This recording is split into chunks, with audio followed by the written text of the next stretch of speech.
Одондөр суух тавтай морил бие бол хөтлөгч инхбат хөтлөгч ганц үхийн бэлтгэн хүргэдэг Монгол бүхийн гайхамшиг нэвтрүүлгийн шинэ дугаар эхэлж байна. Өнөөдрийн дугаарыг аюулгүй байдлын төлөө хамтдаа ураатай Forward Motors ивент итгэж байгаа. Нэвтрүүлэг та бүхэнд YouTube-ийн Одондөр суваг, NTV телевиз, за мөн 83.3 107 төлөвний Одондөр радиогоор хүрч байна. За өдрийн мэнд ганашаа. За өдрийн мэнд хүргэе. За өнөөдөр хэдүүлээ ард түмэндээ Мэтэн хэмээх одоо нэрээр танигдсан аюур арслангийн талаар ярих байгаа. Оном жавын аюур гэдэг энэ арслан байгаа. За тэгэхээр Мэтэн гэдэг учрыг нь явц дундаа ойлгох бах. За аюур нь ингээд эхлэе. За 1921 оноос хойш одоо олсон улсын баяр наадмууд байна шүү дээ, тий. Тэрнээс ч өмнө болохоор нэг 10 засгийн наадам, баншиг наадам гэдэг ерөөхдөө шаардлагаа бариад гэдэг юм уу, тий. Ингээд ийм өөр талаар ингээд хоёр тал хийгээ яваад байдаг шүү дээ. Тэгээ 21 оноос хойш одоо улсын баяр наадам гэдэг нэгдсэн ийм одоо юу гэдгийг ийм дата суурь мэдээлэлтэйгэр тий ингээд бид бүхэнд үлдсэн байдаг. Тэгэхээр 21 оноос хойш улсын баяр наадамд олон сайхан бүхчүүд төрсөн. Зарим нь болохоор үнэхээр бэр хүчээр аагалж улсын цол авсан бөхчүүд байдаг бол зарим нь аз яндоогоор авсан ч байдаг. Дээрэс нь бас эсэргээр авах ёстой байсан цолоо авч чадаагүй бөхчүүд бас цөөнгүй бий. За тэдний маань л нэг гэсэн үг болно. За улсын баяр наадмын тэгшоогоор одоо жишээлбэл тэгшоо гэдэг чинь нэг 10-аас дээш даваа одоо шөвгийн дөрөв мөрөд ч юм уу. Тэгээ тэгшоогоор чинь нэг ийм цолыг бас ахиулан олгодог юм явдаг штэ. Тэгэнгүүт яг энэ тэгшоогоор дөрөвт үлдэж улсын арслан цол өртсөн хүмүүс байдаг. Сонин. Тийм байна. Тийм. Шөвгийн дөрөвт үлдсээрнээсээ улсын арслан авцсан. Бүр 6 давсан улсын заанууд ч байгаа. 6 давсэрнээсээ. Тэгээд тэр хэддэг мэдээж тэр хэд маань бол одоо буруудахгүй шүү дээ. Тухайн үед ямар шийдвэр яад гэдэг тэрнээсээ болсон байлгүй. Тэр одоогийн бидний мөрдөж байгаа баяр наадмын тухай хуульд бол 10 давж төрүүлэх юм бол шууд авраг авдаг. Бас авраг авсан бөхчүүд маань байгаа тийм ээ. Одоо бидний мэдих 9 давсан бөхчүүдэд бол арслан цол болгодог. Тэгэл авраг цолны болцол хангачаад цолоо хүртээгүй тийм хүмүүс бас одоо яг бидний ярих гэдэг түүхэн донд маань олон гарч ирээд байгаа. Одоо жишээлх юм бол тэр үед ч юм болох тухайн үеийн улс төрийн нөхцөл байдал гэдэг юм чинь бол ихээхэн юм шийдэж байгаа тийм. Жишээ нь авраг цолныхаа болцлыг хангасан ч арслан цолтой хэвээр үлдсэн одоо доорх бөхчүүдийг одоо нэрлэх гээд байгаа юм. Тэр дунд нь бас нэг юм лам ховрог байгаа түүнээсээ болоод хэлмэгдсэн бөхчүүд гэсэндээ байдаг л да. Тэгэхээр өнгөрсөн 7 хоногт бид хэд чинь нөгөө бихочр арслангийн талаар ярьсан шүү дээ, тийм. Тэгэхээр бихочр арслангийн хувьд гэхэд чинь бас л харамсалтайгаар хэлмэгдэж нас орсон. За дээрээс нь өмнө нь бид нар нөгөө шагж арслангийн талаар ярьж ирсэн, тийм. Цэргийн шагж гэдэг. Энэ хүн ч гэсэндээ одоо үнэхээр л яг хэдхэн жил барилдсанээс маш ингээд дээгүүр амжилттай барилдсан чинь одоо золгүй байдлаар буюу 1932 онд нэг юм бослого хөдөлгөөн болоод тэрэн дээр манай хүн санаанд өгөө байж харамсалтайгаар амь өрөвдчихдөг. За ийм түүхүүд байдаг. За одоо жишээлх юм бол урт гарт лавг гэдээ бид нар мэдэндээ тий. Урт гарт лавг арслан болохоор уул нь бол харин гэсэн 8 даваад 1 үзүүрлсэн улсын баяр наадамда. 9 давж дахиад 1 үзүүрлсэн. Тэгээд 10 давж 1 төрүүлсэн. Ингэсэн хэрнээсээ Монгол улсын арслан гэдэг цолоор дуусж байгаа тий. Түүний хувьд. Мөнгөн морьтын чимэд гэдэг арслан байгаа. Энэ хүн бас 9 давж 2 удаа үзүүрлж ирсэн. 2 удаа 9 давж үзүүрлсэн, 10 давж 1 удаа төрүүлсэн. Тэгсэн хэрнээсээ улсын арслан. Тэ? Дээрээс нь нөгөө түрүүний ярьжсанаар шагж гэдэг арслангийн хувьд гэх юм бол 9 давж 2 удаа төрүүлээд тэгээ 10 давж 1 удаа төрүүлсэн хэрнээсээ бас л улсын арслан гэдэг цолтой явсан. Наа чи юм сони юм болох юм байна. Хэрвээ эхлээд 10 даваад төрүүлсэн бол шууд авраг болчихно. Тэгээд дараа нь 9 даваад 2 төрүүлсэн бол энэ чинь дарахаа авраг болох нь шүү дээ. За баг тэгэх гээд байгаа биз? Тий. Тэгэхээр эхлээд 9 даваад төрүүлсэн бол арслан болоод авраг болоод даян авраг, доор хаяж даян авраг байх байсан. Тийм. Гэтэл нөгөө тухайн үед чи яг нөгөө 9 даваа 1 төрүүлсэнгийн тий. Одоо 10 даваа төрүүлчээ дахиад хүртэл арслан гэдэг цолыг олгодог. Дахиад төрүүлжээж авраг гэдэг цолонд хүрдэг ч юм уу тий. Ийм байсан. Тэгээл тухайн үед чи нөгөө уул нь тэгшөөмөө гэхлээр чин тий 10 даваад ч юм уу ингээд цолыг нь ахиулан олгодог гэдэг иймэрхүү юм байдаг штэ. Одоо хүртэл яг иймэрхүү одоо яг амжилт үзүүлсэн хүмүүс маань арслан цолтойгоор Монгол бүхийн түүхэндээ бичигдээд байдаг. Гэтэл хүмүүс үр хүүхдүүд нь болохоор өнөөдөр 10 даваад төрүүлээд шууд авраг болцсон одоо Монгол улсын авраг гэд бичигдэж байгаа хүмүүс зөндөө байгаад байдаг. Тэгэхээр тэр хүмүүс ч гэсэндээ уул нь манай аав, уул нь манай өвөө те ингэсэн шүү дээ. Энийг одоо яагаад ингээд нэг юм цэгцлэхгүй байгаа юм болоо гэдэг нэг юм гомдол жоохон дотор байдаг болов. Тийм болохоор бас энэ мэдээлэл давхар өгөөд явж ийл гэж бодсон юм. Тэгэхээр нөгөө түрүүний дугаар дээр ярьсан шүү дээ тий. За тэгэхээр эдгээр бүхчүүдээс гадна аврагын ирэмттэй нэгэн бүхийн талаар бид өнөөдөр ярих гэж байгаа. Энэ бүх бол улс орон даяар ард түмэндээ Мэтэн хэмээх нэрээр алдарсан оном жавын аюур гэдэг арслан юм байна. За түүний хувьд болохоор оном жав авахта аюур нь 1900 онд Яг 1900 онд одоогийн Өвөр Хангай аймгийн Санд сумын нутагт төрсөн. Тэгээд 17 настайгаас ахуулаад 7 хошуу таншиг наадамд анх зодголсноос эхлээд одоо түүнээс хойш бол улс аймагт олон удаа барилдаж улсын начин, улсын заан, улсын аслан цолыг бараг жил дараалан хүртсэн ийм алдарт бөхчүүд юм нэг. Тэр 1925 онд улсын баяр наадамд 5 давж начин. Тэгэхээр 25 наснда улсын баяр наадам дээр ирсэн байна. Тэгэхээр 5 давж начин аваад 26 онд 6 давж 10-т үлдчихсэн гинэ. 6 давж 10-т үлдсэн. 10-та. Тий. За нэг тэгэхээр чин тэр үед нэг юм тооны өвд юм уу юу байсан те 26 онд нэг иймэрхүү байдлаар 6 давсан байгаа. За 27 онд болохоор ардын өвсгөлийн 6 жилийн баяр наадамд 960 бүх барилдсан. Энэ 960 бүх барилдахад 9 давж 10-ын даваанд Архангай аймгийн харьяат улсын нөгөө нэг авраг буур хэмээн алдарсан жаминтаа үлдэж үзүүрлэн. Тэгсэнээс эн чинь үзүүрлж байгаа шүү дээ. 9 даваад 10-ын даваан дээр үзүүрлж байгаа шүү дээ. 10-ын даваанд үзүүрлэгдсэн нөгөө тал нь болохоор буур жамин гарч ирсэн байх нь. Тэгээд ингээд үзүүрлсэн чинь улсын заан гэдэг цолыг өссөн. 9 давтсан байгаа хүнд шүү дээ, тий.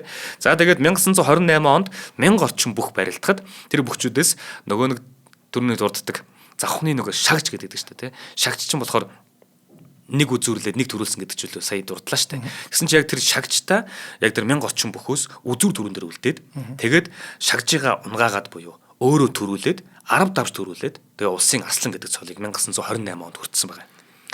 За тэгээ түүнээс хойш 1934 онд 1024 бөхөөс 7 давж 8-д үлдсэн. 1935 онд 6 давж 7-гийн даваанд очсон. 1940 онд мөн 6 давж тэгээд шөвгийн 8-д үлдчихсэн. Ийм амжилтыг үзүүлээд явсан хэрнээсээ одоо улсын аслан гэдэг нэрээр одоо бичигдэж явдаг байх нэ. Тийм байна.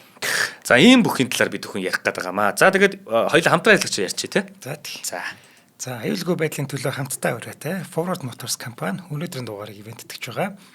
За энэ компани нь Япон автомашины сэлбэг засвар үйлчилгээний салбарт 99 оноос хойш 26 дахь жилдээ одоо найдвартай хэрэглэгчийн найдвартай дэмжүүлэн ажиллаж байгаа. Өнгөрсөн хугацаанд тэд тууштай ажилласны үр дүнд за мэдээж дээрэс нь хариуцлагатай ажилласны үр дүнд Япон улсын нэр хүндтэй 8 корпорацийн албан ёсны дистрибьютор болсон байгаа.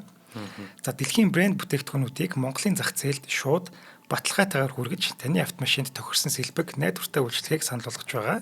За авто сэлбэг гэдэг бол зүгээр нэг техник биш, таны амь нас, эрүүл мэнд, гэр бүл, эд хөрөнгөтэй шууд холбоотой маш чухал юм зүйл байж байгаа. За мөн тэд сэлбэг борлуулагчид авто засварын газруудтай хамтран ажиллахад нээлттэй байгаа. За Forward Motors компани танд зөвхөн авто сэлбэг бус аюулгүй байдал, ихтгэлцэл, хамгаалтыг санал болгож байна.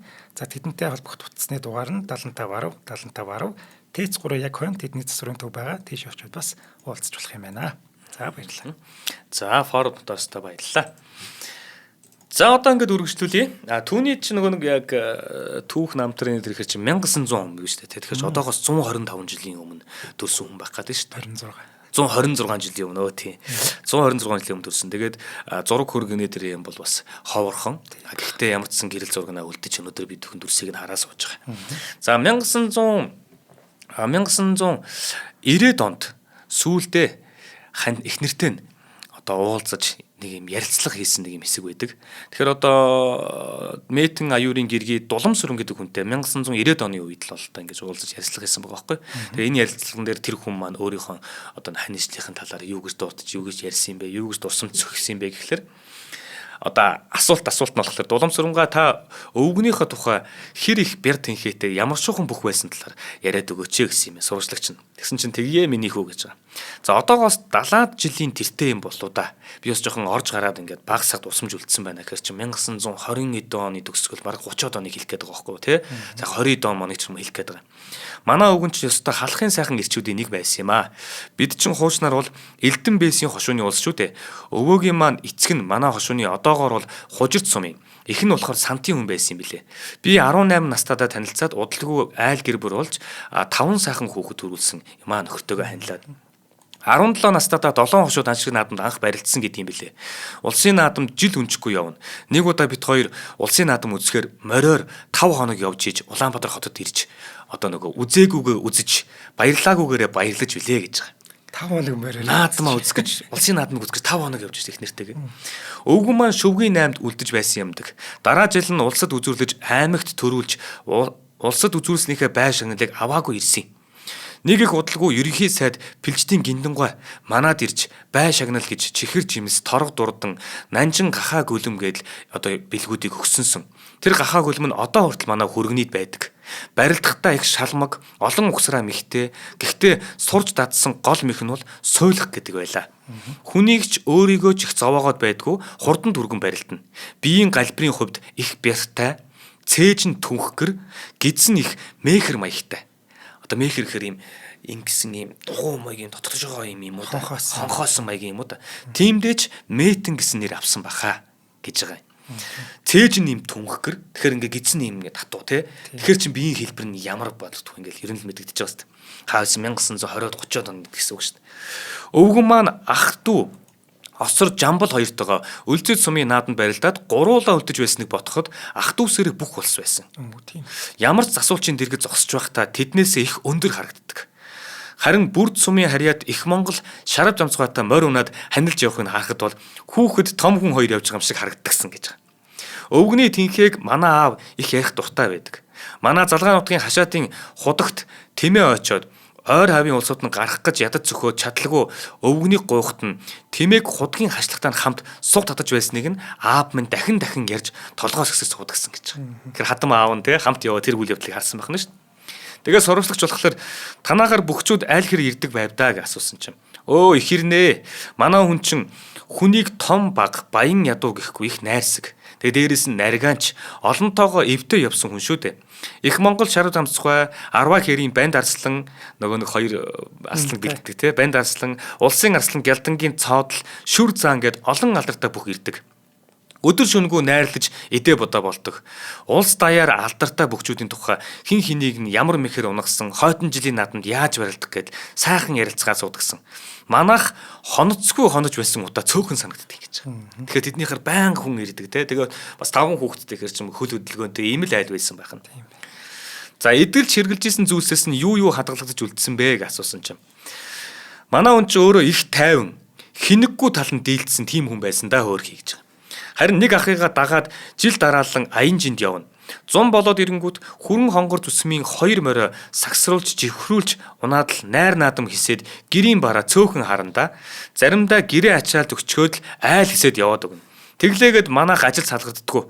Бид хоёрын ах トゥ нар элбэд туслаад өгдөг. Манайх малаар тийм олонгүйч 2 азар гадуутай 40 гаруй тэмээтэй 18-аас 19 инг 20 гаруй үнээс хаачдаг эдээ цагаа элбэг айл байлаа. Дээр үед чин одоогийн шиг зочин гичин ирлээгээд хон хагалж хар арх задлаад байх юм штэ. Айргийн шимийн архил сөгнөн. Өвгөн маань хизэнээсээ мах нэг их иддэггүй. Зуны төрш айрг цагаан эдээгээр хоол хийн. Айргийг өстө уух шиг болно доо. Аятаахан идэл хэргэлдэг байсан. Тэр бүхнийг нь би хумж хурааж явсангүй. Нэг мөнгөн аяг, хаш цагаан хөөрөг, аяны богц, дах хүүхдийн өөжин Элдэн бэл ноёны норов жанцамгаан өгсөн эрх зэргийг идүүгээ хүү жадамд маань идэлж яваа. Өмсөж байсан нэг зодог шуудгийг нь өвгөний зээнэр аймгийн арслан эс самдан аймгийн начин санжаа сүрэн сумын заан эс тогооноор ээлжилж өмсөж байсан. Харин хамгийн сүүлд улсад барилдахаар явахад нь би ягаан торгоор зодог шуудаг хийж өгсөнийг хойд нутгийн аймгийн нэг бүхтээ ээлжилж өмсөн барилдаж хагаад орхицоод ирсэн юмдаг. Бид хоёр чинь нэг удаач ам мурууж үзээгүй улсууд. Би 2 хүү 3 охин төрүүлж одоо 3 нь амьд сэрүүн байгаа. Муу өвгнөө хинэггүй гониггүй ир байсан дээр гэж хэлэхэд муу өвгнөө хинэггүй гониггүй ир байсан гэж дээр хэлэвдэ. Одоо жишээлх юм бол ингэсэн гэж байна. Манай энэ охин жаргал гэдэг охин гинэ. Манай охин жаргалчин гарах гад би ойр орхон өвдвөө. Их барьж авах хүн саахалтаас ирдгүү. Гэтэл яах ихийн завгүй хүүхдөрчлөө. Би дэргэд байсан хайч утас хоёрыг аваад хүүхдээ өөрөө их бариад авчихдаг байгаа. Өвгөн маань галаа түлээд л хөдлөгчгөө суугаад байсан. Одоо бодоход тийм том бүх байсан ч гэсэн айж, эмээж, зүрх зөрх нь харжил суужтэй гэж боддгийн гэж. Бас амар байгааз тий. Наадамд өгч байхад энэ хүү жадамд маань төрдөг юм байна. Төрснөөс хойш 2 хоноод нүүж 3 хоноод хүүхдийн найраа хийчээд баян өндөр сум орж машинд суугаад улсын наадамд явж л байлаа гэж. Аль нь хинэггүй те. Аль нь бас ийм байгааз те. За ингэж явсан талаар одоо түүний хань 5 хүүхдийнх нь ихтэй насаараа анилсан хань нь бол ингэж өгүүлсэн байгаа нөхрийгөө. Харин түүний талаар яг нөгөө нэг одоо бөхчүүд маань тий алдарт бөхчүүд маань юу гэсэн юм бэ гэхээр Арслан Гялдангийн цоодл гэж хүмүүс бид хүн бас Монгол бүхэн гайхамшигтэр ярьжсэн. Тэгэхээр энэ хүн маань болохоор Аюур Арслан гэж байгаа. Аюур Арслан анх 1937 онд Өвөрхангай аймагт хаасан. Түүнээс хойш цуг нааданд барилдаж явлаа. Аюурга урт ирүүтэй, их бяртай, хурдан барилдаантай ийм бүх байсан. Эртэй бүх гэдэг чинь эртэй ийм бүх байдаг. Биеийн хөгжил сайтай, мөрний булчин сайн болохоор холоос харахад байна шүү дээ. Мөрний булчин сайтай болохоор холоос харахаар юм гурван толгойтой юм шиг харагддаг байсан гэж байна. Яа тэгээд гол төлөв халж дайрах мэх хийдэг. Өвөл газарт зоож хөлдөөсөн гэж байгаа заяа. Бэлтгэл хийхдээ өвөл ингээд юу гэдэг хавранч одоо намранч гэдэг юм уу те зоохоод хөлдөөцсөн ийм модон шонго хуг дайрч ингэж бэлтгэл хийдэг байсан гэдэг. Одоо Гялдангийн цоодлого ярьж байгаа байхгүй бэлтгэл хийхдээ гэж ингэ хөлдөөцсөн байгаа тийм шонг очиж мөргөж ингээд хуг дайрч ингэж бэлтгэл хийдэг байсан тухай.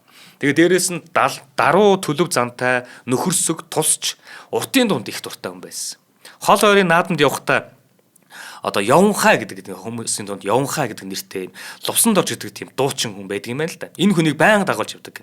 Тэгээд биеэр дамдин аврахтаа өөрөө төстэй гой бүдүүн бэлхүүс нарийн одоо тунч тийм сайхан биеийн хэлбэртэй юм бүх байсан да гэдэг Гялдангийн цоодлого дуусж байгаа юм.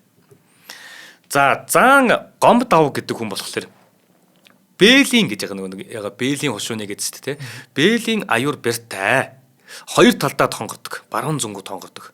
Намайг золгоод авахд ганцхан сугдаал тонгороход би бөмбөрөөл өгдөгсөн гэд. Эн чинь өөрөө бас их том биетэй юм бүх байхгүй. Гарам тэр хоёрын барилдаан бодлаантай болсон. Өвөрхангай хинч үлээ нэг сайд аюур давна гэж хэлсэн юм гинлээ. За энэ болохоор бас нэг урд нэг юм барилдаанд болсон бол та тэр барилдааны талаар энэ гомб дав гэдэг хүн тэнд нэг юм болсон шүү гэдгийг хэлж үлдээж. За одоо бидний бас сайн мэдэх Дэрэн бор хэмээх Самдан жигмэд гэж арслан байгаа. За Самдан жигмэд арслангийн хувьд болохоор би бүх болохоор хүсч мөрөөдөж байсан эд залуу байх үедээ аюур арсланг дагаж нааданд барилдахад нь хувцс дийлийг нь барьж явдаг байлаа. За аюурын биеийн хөгжил гоц байж үлээ. Хоёр мөр нь овгор учир ард талаас нь харахад гурван толгойтой юм шиг харагддагсан. Нааданд барилдаж ам авахдаа нэр сонсоод л авдагсан. 1935 онд Улсын баяр наадмын 7-гийн даваанд Дорнодын гонгорыг нөгөө л нэр дуудаал авдаг зангаараа авлаа. Гонгор начны нутгийнх нь бүхэн. За чамайг мэтэн амллаа. Цаадах чинь чигээрээ бол чи бид хоёр шиг гурвыг давхар хамаад хайчих шүү. Өрөөлдөж барилдаарэ гэж захихыг би хажуу талаас нь сонсч ирсэн. Харин яагаад ч юм гонгор хэлсэн үгээ аюур гойд хэлээгүй юм. Хоёр бүхийн барилдаан эхлэмэгц аюурыг шууд хамж дайрах мэт хийхэд гонгор дагуулan тонгороод хайж үлээ. Аюур гойд буцаж ирэхэд нь амаа сайн харж авахд яасан юм бэ гэхэд ганц нэг даваа гордож би ирээгүй. Халахын сайжуудтай гар зөрүүлэх гэж ирсэн юм а гэж хэлдэг байна шүү. Аюур дараа жил нь мөн л нөгөө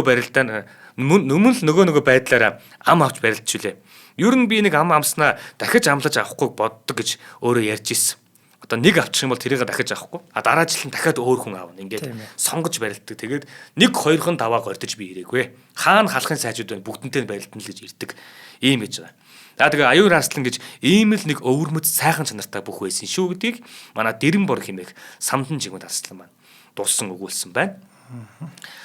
За түүний гэргийн нөгөө нэг өгсөн ярьцлага гэж байна те. Тэр ярьцлагынхаа төгсгөлд бас ингэж ярьсан байдаг. Арслан хэдийд ямар өвчний учир өөд болсон юм бэ? Олон ярих нь нутаглуулад удаагүй шарлыг нь алдчихсан гэх юм билэ гэд сурвалжлагч асууж ин л та. Тэгэхээр тийм үйл явдал болсон байх нь. Тэгсэн чинь манайх эмээлтийн өвөр Баянгийн бууцанд өвлжиж байлаа. Тэр жил манай нутгийн хөгшин залуу олон хүн уушгины хатгалгаа өвчнөр өвчлсөн юм. Манай өвгөн дээрээс нь түүний ах бод нэг их чихэн хамт гуруула тэр өвчнөр өвчилж ахтаага нэг өдөр өөд болсон юм шүү дээ хөрх юм гэж байгаа. Тэгэхээр нэг уушгины хатгалгаа ч юм уу тиймэрхүү л өвчин болсон бололтой. Зодохын нурууны хонхорд оршуулад удаагүй байтал шарил нь алга болчихсон гэд нутгийнхан ярьдаг. Тэгсэн чинь 10 хэрийн хошууныхан одоогийн Өвөрхангай Баян гол тэр үдлэхэр өндөр үрц гэдэг байсан юм байна. Өвөрхангай Баян гол сумынхан бүгдөө болно гэд аваад явчихсан юм бэлээ. Өөд болдгийнхоо 100 улсын нааданд барилдахдаа альч нутгийн гэлээ их бярта бүхийг эртхэн амлаж аваад хайчихсан чинь цаад бүх нь уурлаж хараад зансан юм гэдгийг. Наадмаас ирснээс хойш өвчин хуучин гэдгүү хүн чинь ерөөсө цоройн татдаг зовиртой болцсон. Хүмүүс түүнийг сонсоод одоо тийм ямар нэг юм болчлоодоо тий хараалцдаг гэдэг юм иймхэн болчтоолоо л гэж хэлсэн. Тэгсэн ч юм уу гүм бүү мэд. Одоо амьд сэрүүн бол 97 настай мөдгөн 100 хүрэх хүн байлаа гэж нөгөө 1990 төхөөр 7 молоо хавцаа энэ хүн ярьсан байж тээ. Гэж ихнэр нь одоо тэр ярьсныхаа төгсгөлд өгүүлсэн байдаг юм байна. Тэр дураараа хүний шаарлаа явчихдаг. Харин тийм юм болсон л байх гэдэг тухай үед тий. Улсын наадамд 10 давж 1 удаа төрүүлсэн. 9 давж 1 удаа үзүүлсэн. Нийт 8 удаа шөвгөрсөн. Мэтэн аюур аслангийн тухай өгүүлэхэд юм байна. За энэ үеийн бөхчүүдийн талаар мэдээлэл бас маш хомс байдаг. Зураг хүргийн өвдөсөндөө маш хомс байдаг. Гэхдээ түүний талаар дурсаж байгаа найз нөхдийнх нь яриа мараач гэдэг юм уу те хамт арилж исэн бөхчүүдийн яриан дундаас тэр хүний тэр нөгөө нэг юм гоц гойд төрөх биеийн хэлбэр, барилдааны явр ухаан тэр нэг юм одоо Монгол бүхийн нэг юм жудаг ёс нэг юм эр хүний юу гэдэг ч юм уу тэд нар ингээ мэдэрдэг байдаг. Тэр үгүүдийг яах аргагүй найз нөхөд хамт барилж исэн бөхчүүд нь бол ингэж үлдээсэн байх нь. За Арслан маань бол тухайн үеийн бөхчүүд дундаа бол үнэхээр гайхалтай бие хаатай тийм гоё төгс биетэй бүх байсан гэж байгаа. Хөвсгөлийн босоо шагдар Мэтэн аюур хоёр шиг төгс сайхан биетэй, бэр хүч тэнхээтэй, ёстой л Монгол бүхийн энэ нөгөө нэг шинжүүд агуулсан те тэр хэсэг нь юм дийлэнхэнд бүрдсэн юм бөхчүүд үнэндээ ховрдлоо хэмээн одоо манай Ахмад бөхчүүд болон бүх сонирхчд маань бас тусч ярьдгийг нь ботход үнэхээр л тэр үеийнхэн бөхчүүд бас биеийн хэлбэр үнэхээр л гоё байсан байгаа. Аюур Арслан бөхчүүдийг совчилж сайнаас нь амлж авч жагаад нэг амлсан бөхөө бараг л дахиж амлдаггүй. Ийм ховор сайхан цан чанартай ийм бүх байсан гэдэг. Тэгэхээр өөрийнх нь хувьд бол хэн хаана гарч ирж чинь те тэрийг л нэг амлж аваад тэрнтэй нэг эр бараа үсэх. Нэг тийм нэг юм дайчин те нэг юм ялагч чанар нэг байгаад байгаа үст те цаанаасаа. Яг тийм бүх яг гоё бүх байна. Би зөв сайхан хүч үзэж барилдах тийм сонирхолтой хүн байгаа. Миний хэд давах хэлстэй байдлын алга. Тийм. Цол хөөвөл ондоо шүү дээ тий. Цол хөөж барилдах юм бол амар хэлбэраа сонгоод тэр аваргын ч байдаг юм уу дархан аврагч байдаг юм уу тийшээ хөөцөлтөл ондоо. Гэтэл нэг авсан бөхөө дахиж авахгүй.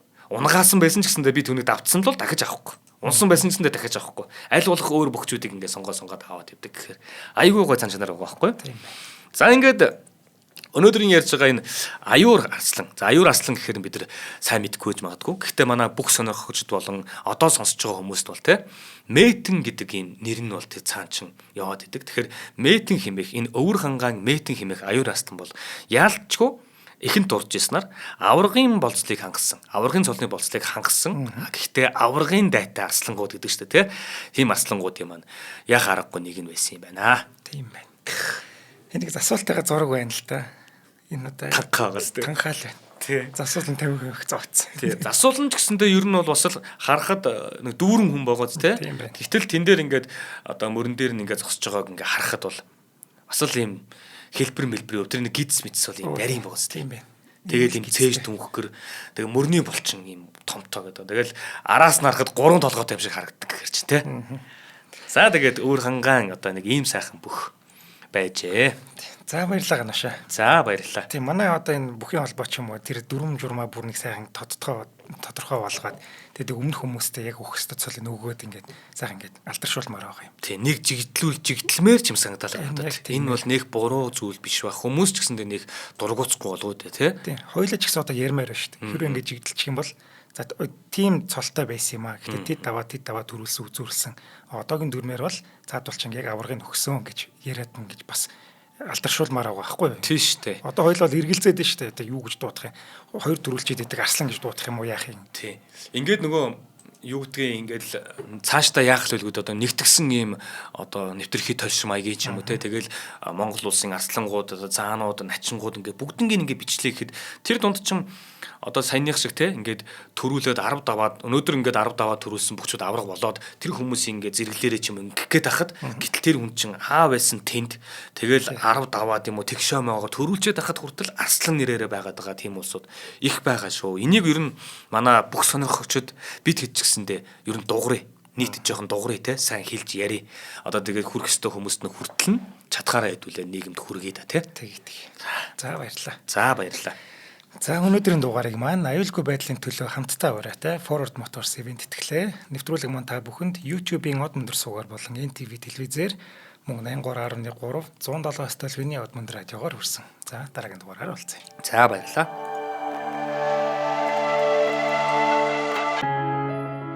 Нэвтрүүлгийг хүлээн авсан Нарны аймгийн монголчуудтай баярлалаа. Одмондөр сувг нь энэ мэдчлэн таны мэдхүү мянган нэвтрүүлгийг 2026 оны 7 сарын 1 хүртэл та бүхэндээ хүргэх юм. Их хэлээрээ шинжлэх ухаан танин мэдхүүг түгээхийн үлсэд нэгтгэх хүсвэл та бидэнд хандив өгөх боломжтой.